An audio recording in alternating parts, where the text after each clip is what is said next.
भगवत गीता में सनातन धर्म की नीतियों का स्पष्ट वर्णन है। गीता में 18 अध्याय और 700 श्लोक हैं।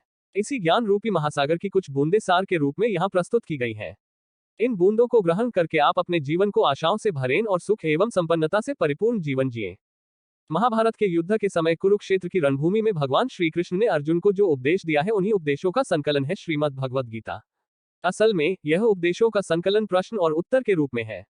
अर्जुन कई प्रश्नवाचक चिन्हों के भंवर में फंसे हुए होते हैं और भगवान श्री कृष्ण इन्हीं प्रश्नों का उत्तर देते हुए अर्जुन को इस चक्रव्यूह से बाहर निकालते हैं। भगवत गीता ही है जो आधुनिक युग में समस्याओं से घिरे हुए मनुष्य को एक कर्मशील जीवन जीने के लिए प्रेरित करती है। गीता ऐसे प्रेरणादायक संदेशों का महासागर है जो जीवन से निराश मनुष्य को आशाओं से भर देती है। ठीक उसी प्रकार जिस प्रकार भगवान श्री कृष्ण ने अर्जुन की निराशाओं को दूर किया और उसे युद्ध लड़ने के लिए प्रेरित किया। आज की इस भागती दौड़ती जिंदगी में मानव को, उसके मन को, उसकी आत्मा को अगर कोई शांत, स्थिर और प्रसन्नचित रख सकता है तो वह है। नरक के 3 द्वार होते हैं, वासना, क्रोध और लालच। परमात्मा को प्राप्ति के इच्छुक ब्रह्मचर्य का पालन करते हैं। एक ज्ञानवान व्यक्ति कभी भी कामुक सुख में आनंद नहीं लेता। कोई भी इंसान जन्म से नहीं बल्कि अपने कर्मों से महान बनता है। प्रबुद्ध व्यक्ति के लिए गंदगी का ढेर, पत्थर और सोना सभी समान है। कर्म मुझे बांधता नहीं, क्योंकि मुझे कर्म के प्रतिफल की कोई इच्छा नहीं। जिस प्रकार अग्नि स्वर्ण को परखती है, उसी प्रकार संकट वीर पुरुषों को। समय से पहले और भाग्य से अधिक कभी किसी को कुछ नहीं मिलता है। कर्म के बिना फल की अभिलाषा करना व्यक्ति की सबसे बड़ी मूर्खता है। ये सृष्टि कर्म क्षेत्र है, बिना कर्म किए यहाँ कुछ भी हासिल नहीं हो सकता। जो मन को नियंत्रित नहीं करते उनके लिए वह शत्रु के समान कार्य करता है। जो दान बिना सत्कार के कुपात्र को दिया जाता है वह तमस दान कहलाता है। अपने अनिवार्य कार्य करो, क्योंकि वास्तव में कार्य करना निष्क्रियता से बेहतर है।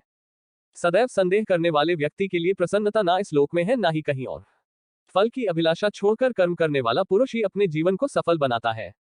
जो हुआ वह अच्छा हुआ, जो हो रहा है वह अच्छा हो रहा है, जो होगा वो भी अच्छा ही होगा।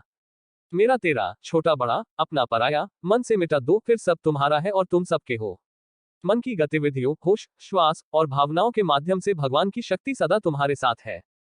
धरती पर जिस प्रकार मौसम में बदलाव आता है, उसी प्रकार जीवन में भी सुख दुख आता जाता रहता है। लोग आपके अपमान के बारे में हमेशा बात करेंगे। सम्मानित व्यक्ति के लिए अपमान मृत्यु से भी बदतर है। आत्मज्ञान की तलवार से अपने हृदय से अज्ञान के संदेह को काटकर अलग कर दो। उठो, अनुशासित रहो। सफलता जिस ताले में बंद रहती है वह 2 चाबियों से खुलती है। एक कठिन परिश्रम और दूसरा दृढ़ संकल्प। मैं भूतकाल, वर्तमान और भविष्यकाल के सभी जीवों को जानता हूं, लेकिन वास्तविकता में मुझे कोई नहीं जानता है। जो दान कर्तव्य समझकर बिना किसी संकोच के किसी जरूरतमंद व्यक्ति को दिया जाए, वह सात्विक माना जाता है। जो पुरुष सुख तथा दुख में विचलित नहीं होता और इन दोनों में संभाव रहता है, वह निश्चित रूप से मुक्ति के योग्य है। कर्म वह फसल है जिसे इंसान को हर हाल में काटना ही पड़ता है, इसलिए हमेशा अच्छे बीज बोए ताकि फसल अच्छी हो। जो लोग भक्ति में श्रद्धा नहीं रखते, वे मुझे पा नहीं सकते। अतः वे इस दुनिया में जन्म मृत्यु के रास्ते पर वापस आते रहते हैं।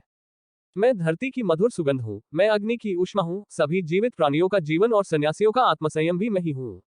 वह जो सभी इच्छाएं त्याग देता है और मैं और मेरा की लालसा और भावना से मुक्त हो जाता है, उसे शांति प्राप्त होती है।